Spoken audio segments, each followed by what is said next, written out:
Te tengo 5 palabritas, no sé qué quiere decir. Una, déjà vu. Lo que estoy viviendo en Venezuela después de venir de Cuba. Deterioro. Por segunda vez. Deterioro. ¿Cuál? Deterioro. Deterioro en el poder judicial venezolano, sobre todo en el sistema penal. Muy lamentable. Esperanza. Bueno, mucha, porque Venezuela es un país que tiene inspectores, muchos recursos para dejar atrás esta noche negra. Tiene material humano y recursos. Resignación. No, jamás se puede uno resignar. Hay que seguir luchando hasta el último hálito de vida. La última te parecerá extraña, pero siento meritoria hacértelo. Honorarios. Honorario, no, fundamental. Para el que ejerce es la justa retribución al esfuerzo. Claro, hay quienes cobran honorarios.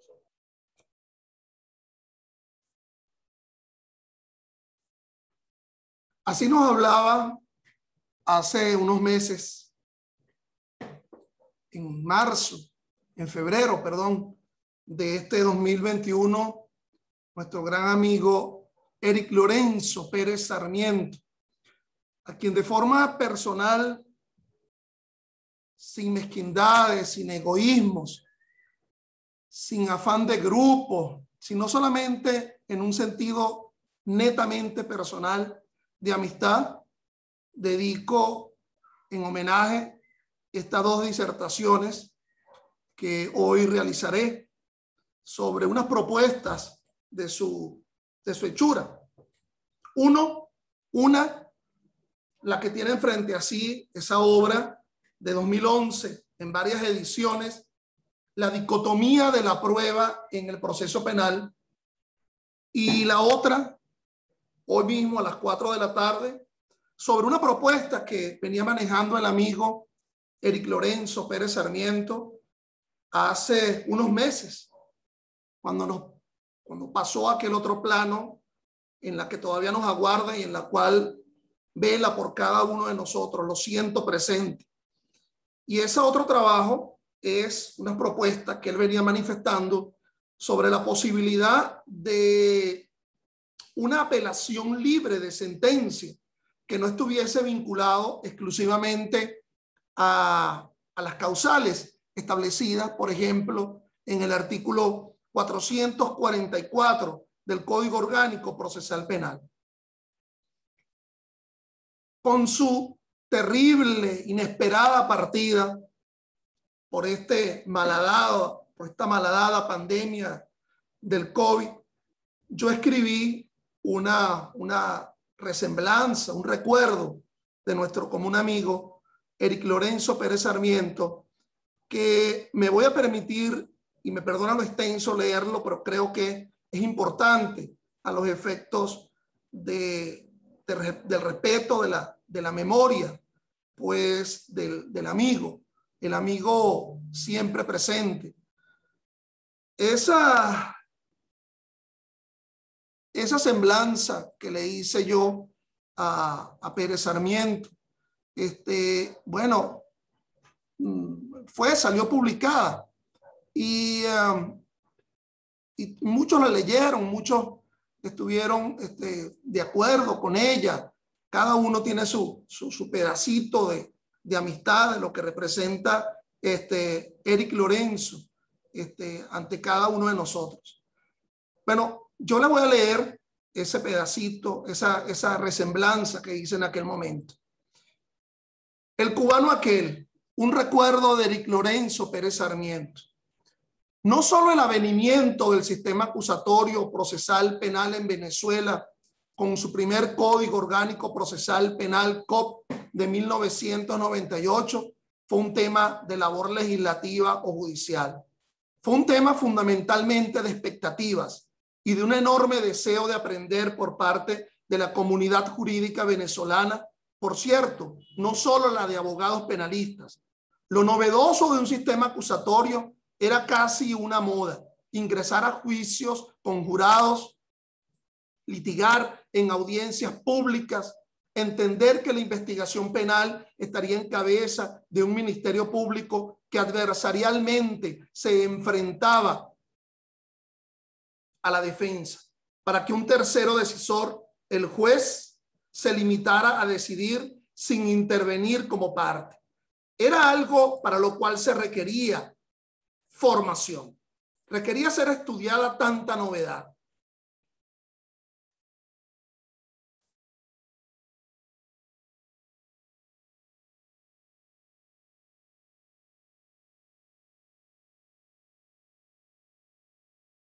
En ese contexto, por razones personales de desempeño profesional, entonces me encontraba en Ciudad Guayana, en Puerto Ordaz, en 1998. Allí la comunidad de abogados de la zona nos enteramos que, auspiciado por el entonces Consejo de la Judicatura, en su escuela de la magistratura, se iba a impartir un curso sobre el nuevo Código Orgánico Procesal Penal, que al año siguiente, a mediados de 1999, iba a comenzar a regir en plena vigencia. Entonces, ya 4 institutos de ese COP habían comenzado su vigencia anticipada. Raudo me inscribí en ese curso que duraba 2 días. No recuerdo en qué local de la ciudad, viernes y sábado. Hay todos estos colegas, jueces, fiscales, abogados, defensores públicos, profesores, estudiantes de pregrado, policías, etcétera. Conocimos al instructor de la actividad.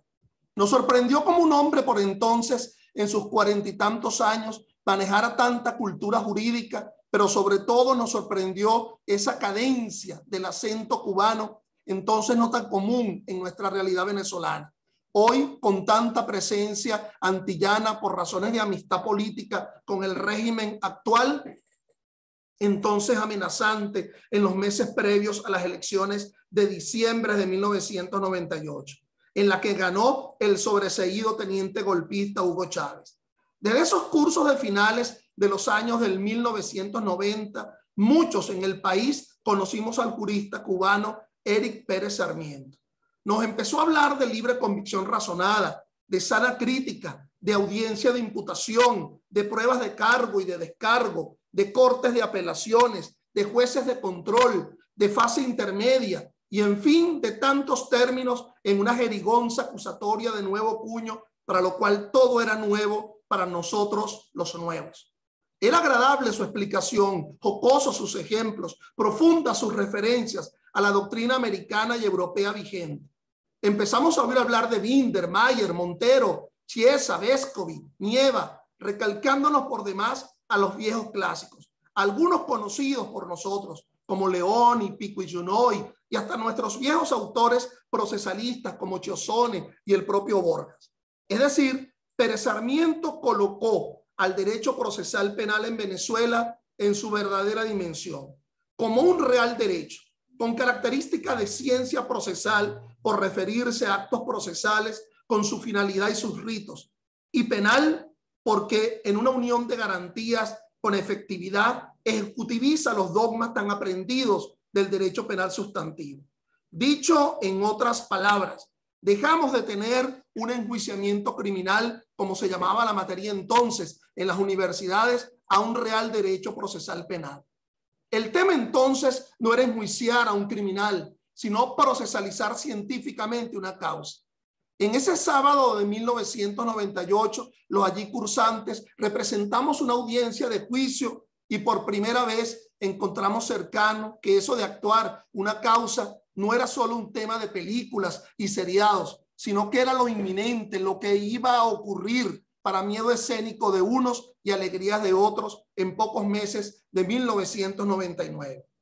Todos los que lo conocieron tendrán su propio recuerdo, su propia experiencia con el Pérez Sarmiento que recorrió el país dando cursos sobre el proceso penal y litigando sus causas. Más de 1000 cursos en Venezuela y el extranjero lo acreditan con creces en haber sido el bestseller jurídico del país. En la contabilidad de su editora, Badel Hermanos Editores, deben estar las cifras gloriosas de todas las ediciones y reimpresiones de la veintena de obras de Eric Pérez, comenzando por su ícono, su clásico, el comentario al Código Orgánico Procesal Penal. en cada una de las 6 reformas hasta ahora de dicho código. En los primeros años de la vigencia del COP, los que elaboramos en el sistema de justicia de entonces, en aquellos años 2000, no teníamos en nuestras manos el COP propiamente dicho, sino que todos manoseábamos y leíamos, eran los mencionados comentarios del Holguinero Pérez. Cada artículo del COP era allí comentado usando la modalidad exegética que, como conversó con nosotros públicamente hace unas semanas de cuando yo escribía esto, en marzo, en febrero de 2021, lo tomó como ejemplo de jurista español que se radicó en su Cuba natal. No es de extrañar, como lo relató entonces, que por la misma causa lo llamaban para pedirle opinión el juez, el fiscal, el defensor y quizás hasta el procesado, la víctima y el secretario del tribunal. Eric se multiplicó en decenas, en cientos, en miles. Su característico acento de la Cuba oriental llenaba salones, cursos, conferencias.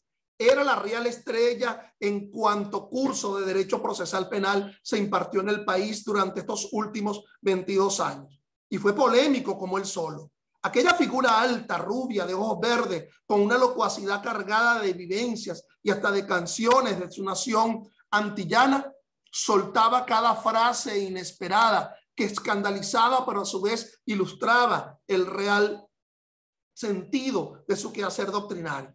Tenía la virtud, Eric, como muchas veces se lo dije, de poner las posaderas en una silla y las manos en un teclado y escribir. Escribir mucho, prolíficamente, sin mucho afán de notas de pie de página y de referencias externas, recomendando el quehacer en la praxis penal venezolana, conforme a la doctrina que no dejaba de leer y de las causas que no dejaba de atender en los tribunales. En la última edición de sus comentarios hacía este recordatorio: nada puede el más hábil de los abogados cuando al juez lo llaman desde arriba, pero siempre queda el derecho al pataleo. En abril de 2021, cuando esto escribimos, es impresionante que solamente en la página web del Tribunal Supremo de Justicia hay 342 menciones de la frase Pérez Sarmiento en los fallos del máximo tribunal venezolano. Ello refleja las cuantas veces que actuó como abogado en causas, ganando y perdiendo, pero en fin litigando, o las veces que era citado en pedimentos de fiscales o defensores o en los propios fallos de jueces de tribunales de instancia o por el propio máximo tribunal. Hagan ustedes la prueba, coloquen el nombre de cualquier jurista patrio, el que se les ocurra, en cualquiera de los ámbitos jurídicos, penal, civil, administrativo, mercantil, cualquier gran nombre que se les ocurra, y verán que la respuesta objetiva en tal indicador de esa página web es ostensiblemente menor. Obviamente que sus comentarios al COP o su manual de derecho procesal penal no son las únicas obras que dan aliento a su nombre, que enaltece su doctrina. Otras obras individuales en materia de recursos procesales, de la casación penal, su teoría y método de la defensa penal, 2004, su maravillosa La prueba en el proceso penal acusatorio, 2003, y muchas otras dan pauta de un Pérez Sarmiento profundo, pero entendible, científico del proceso penal, pero con praxis para enseñar. Personalmente compartimos recorriendo el país en cursos a los que nos invitaban, en jornadas, congresos, seminarios, prácticamente 3 o 4 veces al año nos topábamos en estos años 2000 yendo al interior a dar ponencias. Generalmente los organizadores nos ubicaban en el mismo taxi para ir al aeropuerto y traernos a nuestras casas en nuestra Caracas. Las conversaciones ya eran las usuales, intuíamos casi las salidas y no me dejaba de sorprender sus respuestas sobre lo humano y lo divino. Angelito me llamaba cuando me relataba la historia del espía de la Europa Oriental en Cuba y en Miami, que era su pasión como novelista de un relato que nunca terminó de escribir por sus distracciones jurídicas. Me hablaba de la esposa que amaba, su entrañable Carmela, la zuliana que conoció en Moscú, haciendo ambos sus respectivos doctorados. Me hablaba de sus hijos, que formó, que educó, disculpen, que era su orgullo, estudiando y viviendo fuera del país. Pero sobre todo me hablaba de la cultura y de la historia contemporánea del siglo XX y el nuevo siglo XXI. Nada le era desconocido, desde la familia de Celia Cruz hasta el origen policial de Vladimir Putin. Compartimos el último curso presencial en Nueva Esparta, organizado por Multijurídica. De ahí nos regresamos en la misma fila de asientos en noviembre de 2019, conjuntamente con el doctor Eddie Rosales, que también nos dejó hace unos meses. Sentido pésame. Los que casualmente nos conocimos, los tres, en aquel curso de 1998 en Puerto Ordaz, aquel que relaté. La esposa del jubilado fiscal Rosales nos dio el aventón a nuestras respectivas casas en Caracas. Después vino la terrible pandemia que en 2020 y lo que va de 2021 nos mantiene entre cuarentena y miedo, entre esperanza de vida y desasosiego. Compartimos en una que otra actividad virtual desde entonces. Me propuse asumir una iniciativa de enaltecer a los juristas de mi país a través de su vida, de sus vivencias, más allá de la obra jurídica que han dejado. Decidí hacer esas grabaciones y mostrarlas a todos en videos en mi canal YouTube Ángel Serpa Aponte. Luego de preguntarle a muchos amigos, lo llamé y le hice la propuesta.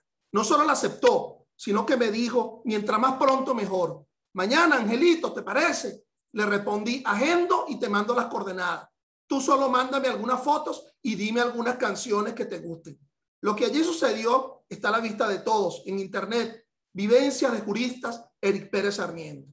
Énfasis de vida de un joven doctor Pérez Sarmiento se transmitía en aquellas vivencias. Terminando marzo de 2021, me preocupé cuando en alguno de los grupos WhatsApp que compartíamos escuché su voz afectada. Me preocupé porque recordé aquella vez que coincidimos en Mérida para un curso y en medio de sus calles que conocía más que el taxista fuera del vehículo me dijo, Angelito, no nos embasuremos en la comida, comamos unos pastelitos merideños. Pero me tomó del brazo y me dijo, necesito un caramelo o un refresco por la diabetes. Allí conocí de ese asunto, del que también sufría mi madre, entonces viva. Volviendo hace unas semanas, que ya sería unos meses, até cabos y me preocupó esa condición si Eric fuese atacado por la ruleta rusa de la pandemia. Lo demás, lastimosamente, ya lo sabemos todos. Se nos fue el amigo, se nos fue el maestro, se nos fue el jurista del derecho procesal penal venezolano, se nos fue en la plenitud de su quehacer. Volví a leer la primera frase de su prólogo a los comentarios. Hubo una vez una ley llamada COP, promulgada con muy buenas intenciones, pero a la que se le pasó como la buena música bailable en Venezuela después que murió Villafrómeta. Se le acabó el impulso. Tú no. Tú tenías impulso de sobra. Ojalá tu vida no se lleve también lo que queda de ese COP de tus amores, de tus experiencias, de tus expectativas. Fue una dicha para mí conocerte, Eric Lorenzo Pérez Sarmiento.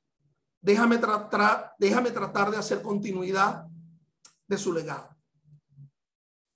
Bueno, mis estimados, disculpen lo largo pues de este relato, pero creo que lo hacía francamente necesario frente a quien pretendo homenajear de una forma personal en el día de hoy con esta disertación sobre la dicotomía en el proceso penal venezolano. Entonces, frente a ello, uno lo primero que tendría que abordarlo pues sería entender a cuál texto se refería el autor con el tema de la llamada dicotomía del proceso penal. En realidad, el tema lo trató mi buen amigo Eric Pérez en varios de sus textos, empezando por el propio Manual de Derecho Procesal Penal.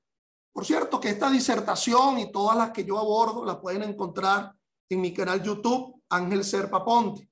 Pero obviamente, aún habiendo tratado el tema de la prueba en su manual, en sus manuales y en su libro sobre la prueba penal, su trabajo clásico, que ya les he mostrado, la dicotomía en la prueba en el proceso penal, el problema del valor de los actos de investigación en el juicio oral. Fíjense que para tratar de resumir e ir al propio texto de Eric, nos decía, la prueba tiene un doble aspecto. Por una parte, apreciada en la fuente escrita y sin inmediación, sirve para resolver los problemas esenciales de la fase preparatoria e intermedia. tales como la comprobación del cuerpo del delito, la individualización del imputado, su aseguramiento personal y el de sus bienes, el sobreseimiento o la decisión de enjuiciamiento. Y por la otra parte, apreciada en la fuente oral y bajo estricta inmediación, tiene como función la demostración de la responsabilidad del acusado en el juicio oral o de su inocencia en su caso. Es decir, nuestro estimado amigo, bajo aquella concepción de la llamada dicotomía del proceso penal, nos hablaba de esa doble función de la prueba. Una como elemento de convicción que era obtenida en una fase preparatoria y que obviamente iba a sustentar diferentes institutos que se darían dentro de esa fase preparatoria.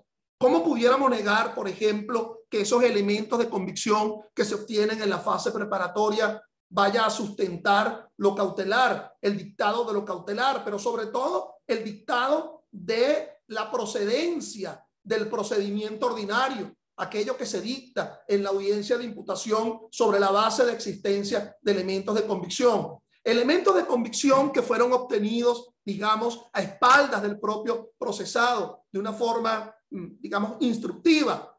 Pero si se quiere que esos propios elementos de convicción vayan a sustentar, vayan a ser el sustrato de una sentencia, obviamente debe darse aquel proceso de alquimia en la cual se transforma un elemento de convicción en prueba. Y esa prueba, no solo por la vía de su ofrecimiento por parte del titular de la acción penal, y aquí se plantea el tema de la dicotomía, en primer lugar, como elementos de convicción que vayan a sustentar diferentes quehaceres en la fase preparatoria, pero a la vez como probanza, como sustento demostrativo, como una necesidad de convencer a otro, porque ya el titular de la acción penal se encuentra convencido sobre la base de la existencia de elementos de convicción realizados bajo su égida. Ahora se trata de convencer a otro, y ese convencimiento de otro, esa búsqueda de la llamada verdad material que establece el artículo 13 del Código Orgánico Procesal Penal, pasa por el llamado control judicial de esa convicción. Ese control judicial que se verifica en dicha fase intermedia, doble variante de esa dicotomía, en la cual ese juez no solamente ha de establecer el control sobre la calificación jurídica y sobre el hecho, sino fundamentalmente sobre la idoneidad, pertinencia, licitud de la prueba, de esa prueba que ha sido ofertada, pero que todavía no ha sido producida, que todavía no ha sido desahogada.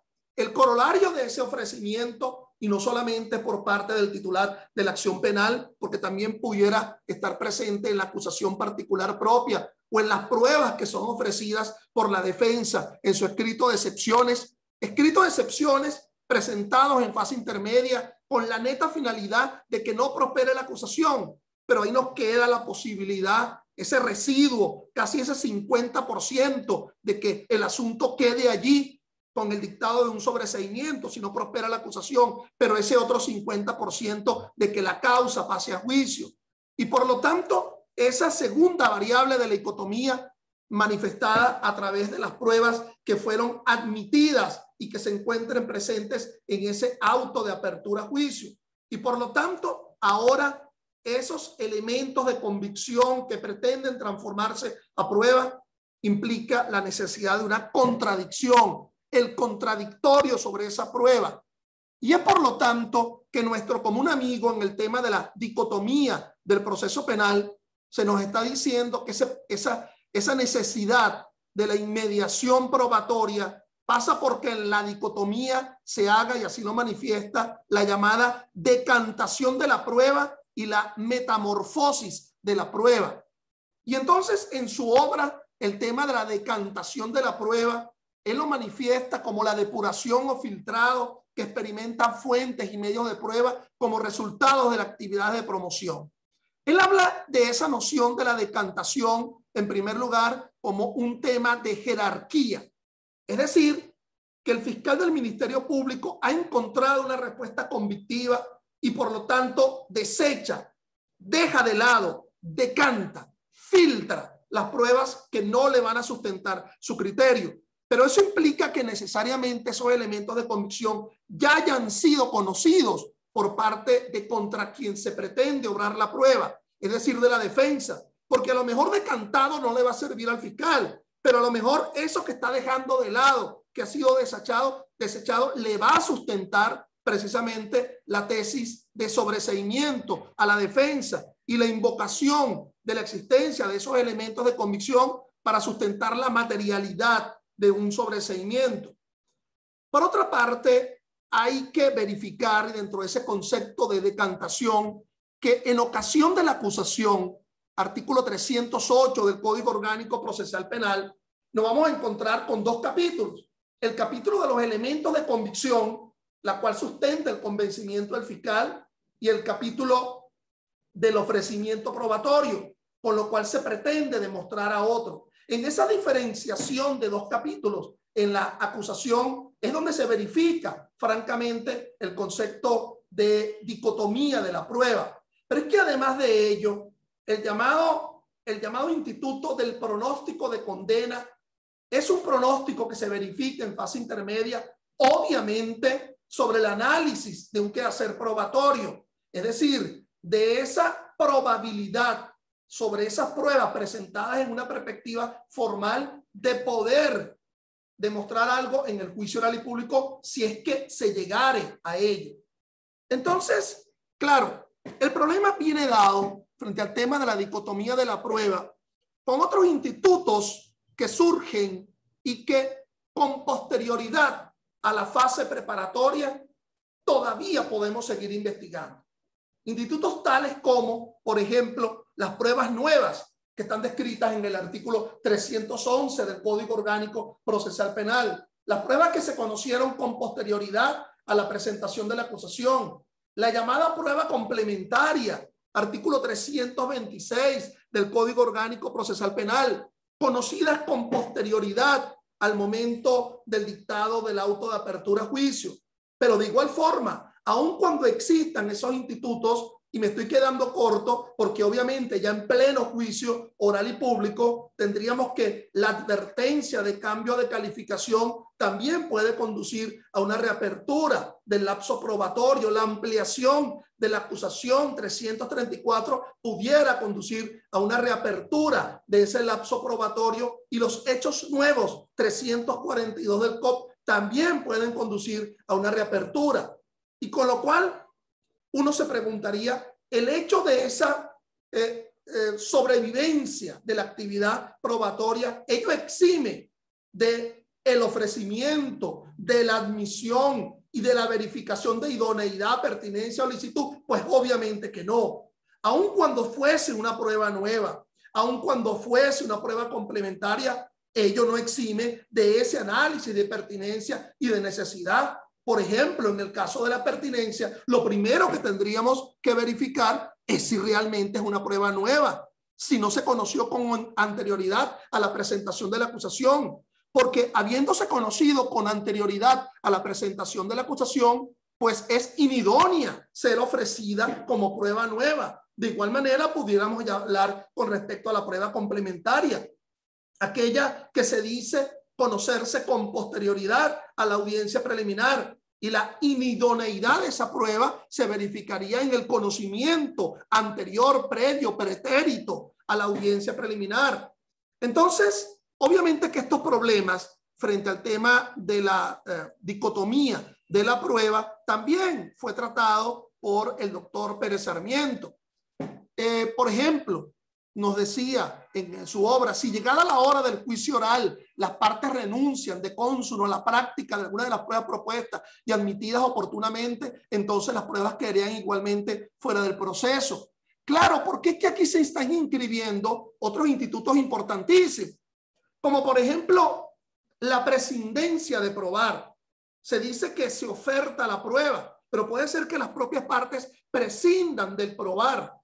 ¿Qué mejor de ello? ¿Qué mejor hablar de ello, de ese instituto que se denomina, que está descrita en el artículo 184 del Código Orgánico Procesal Penal, en donde las partes deciden, ¿verdad?, prescindir de la probanza porque tienen ya una perfecta conformidad con respecto al hecho, las llamadas estipulaciones.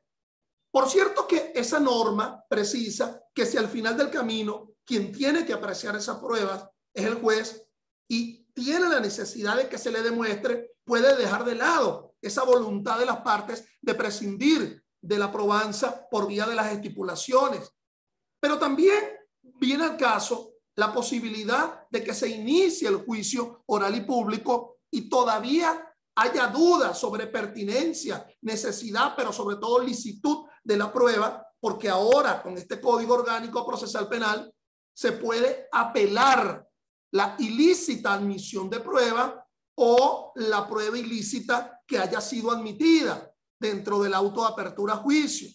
Entonces son variables en las cuales el tema de la dicotomía de la prueba no solamente se ensambla en la idea de la obtención en una fase preparatoria y una vez obtenida y ofrecida ser contradicha en el juicio oral y público.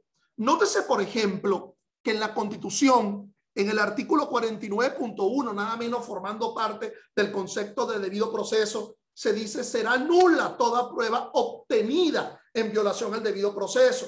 Bajo una visión gramatical del asunto, no dijera obtención, simple obtención en la fase preparatoria, pero ha de entenderse que cuando se habla de obtención, ha de ser que haya sido obtenida, que haya sido ofrecida, que haya sido admitida y que haya sido producida conforme al debido proceso.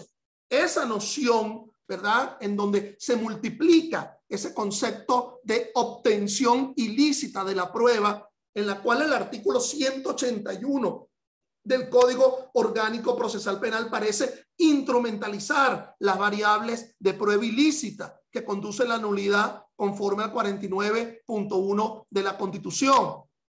Por otra parte, con lo que se refiere, ¿verdad?, a lo que el doctor Pérez Sarmiento nos hablaba de del tema de la etapa final de la dicotomía de la prueba. Entonces nos dice, el tribunal que controla la fase preparatoria intermedia examina estas pruebas en fuente escrita y de manera indirecta y sin mediación, en tanto que el tribunal de juicio examina las pruebas preferentemente en la fuente oral y de manera inmediata. Las reglas de la dicotomía de la prueba tienen como finalidad práctica el control de la aplicación del principio de inmediación de la prueba en el juicio oral para evitar que sean apreciadas en la sentencia definitiva de primera instancia o en la sentencia que resuelvan los recursos. Es allí que mi buen amigo, como lo ven en la lámina, hace un resumen frente a la noción de la dicotomía de la prueba en su obra de 2011. Y entonces nos dice que la dicotomía de la prueba se resume en 1. Las fuentes de pruebas que se examinan en el juicio oral y constituyen fundamento de la sentencia deben ser incorporadas al proceso desde la fase preparatoria, como regla general y salvo las excepciones legales, pruebas nuevas o sobrevenidas. Aquí yo me permito de alguna forma extender, porque sería muy malo de mi parte hablar de criticar la propuesta del doctor Pérez Sarmiento o extender ese concepto. Cuando él habla de desde la fase preparatoria, yo lo voy a cambiar y voy a decir, es precisamente que se concluye la fase preparatoria porque ya hay un convencimiento sobre la base de los elementos de convicción presentes. Es decir, es para concluir la fase preparatoria que se presentan las fuentes de prueba. Si todavía tenemos duda, entonces nos tendríamos que mantener dentro del concepto de fase preparatoria. Es que se agota la fase preparatoria, no es desde, sino que se agota la fase preparatoria más bien por haber obtenido ese convencimiento sobre la base de los elementos de convicción. En segunda parte, las fuentes de prueba recogidas en la fase preparatoria para poder ser examinadas, practicadas o evacuadas o desahogadas en el juicio oral deben ser oportunamente promovidas, ofrecidas o propuestas, admitidas y no haber sido declaradas ilícitas. Decantación de la prueba. Aquí también yo me permito de alguna forma entender, de alguna forma asumir que el tema de la ilicitud probatoria no se circunscribe exclusivamente en la fase preparatoria o en la fase intermedia. Eso asumir que la fase intermedia exclusivamente es una especie de espejo bifronte, porque mira hacia lo realizado en la fase preparatoria, pero mira hacia futuro también, es decir, el llamado pronóstico de condena. Porque la revelación de ilicitudes probatorias, lo que hablaba Ernest Belling desde comienzos del siglo XIX con su famosa obra Las prohibiciones probatorias, a lo mejor se verifican sobrevenidamente. Es decir, el tema de la ilicitud no está solamente verificable en la fase intermedia, sino que puede ocurrir con posterioridad, inclusive en pleno juicio oral y público. Entender que el trabajo de depuración por ilicitud termina por la incorporación de las pruebas en la fase intermedia es negar la posibilidad de encontrar controles de licitud de la prueba en fase de juicio. Claro que ahí tenemos un pequeño problema, que el artículo 177 del Código Orgánico Procesal Penal alude que no se pueden anular con posterioridad al dictado del juicio, del auto de apertura a juicio, actuaciones en fase preparatoria o en fase intermedia, y que por lo tanto la necesidad de atacar esos elementos de convicción obtenidos de forma ilícita ha de estar perentoriamente buscándose su resolución en fase preparatoria, pero sobre todo en fase intermedia. Lo que pasa es que ese artículo 177 comienza con una frase: salvo violación de garantías procesales, con lo cual el concepto de violación del debido proceso frente al tema de la ilicitud probatoria, nada menos inscrito en el numeral primero del artículo 49, hace que se extienda las posibilidades de acusar ilicitudes probatorias aún en el juicio oral y público, y aún cuando se haya podido verificar el tema de la apelación del auto de apertura a juicio solamente por la ilicitud probatoria. Entonces, mis estimados, yo de alguna forma, pretendo que el tema de la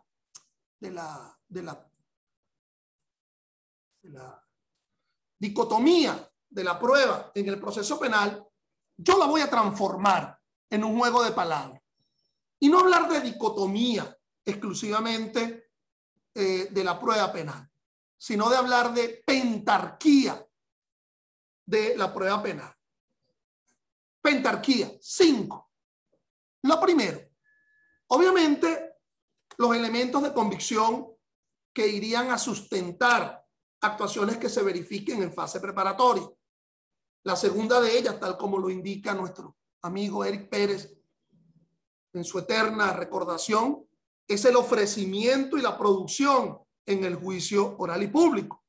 Pero nos vamos a encontrar con una tercera posibilidad, que sería esas pruebas que son incorporadas como consecuencia del ejercicio del recurso de apelación. Por ejemplo, frente al tema de la ilícita prueba admitida o la ilícita inadmisión de prueba, y que por decisión de la propia Corte de Apelaciones se hace incorporar en el juicio oral y público. Si a esto le añadimos, por ejemplo, el efecto de la declaratoria con lugar del recurso de casación, artículo 459 del Código Orgánico Procesal Penal, ahí nos encontramos que por determinada causal en el ejercicio del recurso de casación se puede retrotraer la causa a etapas anteriores a la del propio juicio oral y público. Obviamente que ese retrotraer la causa como consecuencia de la declaratoria con lugar de un recurso de casación implica de alguna forma una reapertura de un lapso probatorio, y por qué no decirlo, la reapertura de etapas de investigación. Una cuarta que estaría presente son es lo que surge a partir de esos institutos de la advertencia de cambio de calificación, en la cual se ordena o puede derivarse de ello una reapertura del lapso probatorio. Y esto yo lo vinculo también a la ampliación de la acusación. Estos dos institutos que nos hablan de la reapertura del lapso probatorio me hace a mí hablar del llamado rescate de la prueba inadmitida. La prueba que se quedó a mitad de camino y que no se admitió en la fase intermedia, pero que ahora, por la reconfiguración de la calificación jurídica, a lo mejor sí es válida a los efectos de ser ingresada como prueba. Entonces, como homenaje al doctor Pérez Sarmiento, mi pequeña propuesta sobre la dicotomía de la prueba en el proceso penal a ser transformada como pentarquía de la prueba penal. Hasta esta tarde los espero a las 4 de la tarde, en la cual hablaremos sobre otro tema de nuestro común amigo. Gracias. A tu memoria, Eric.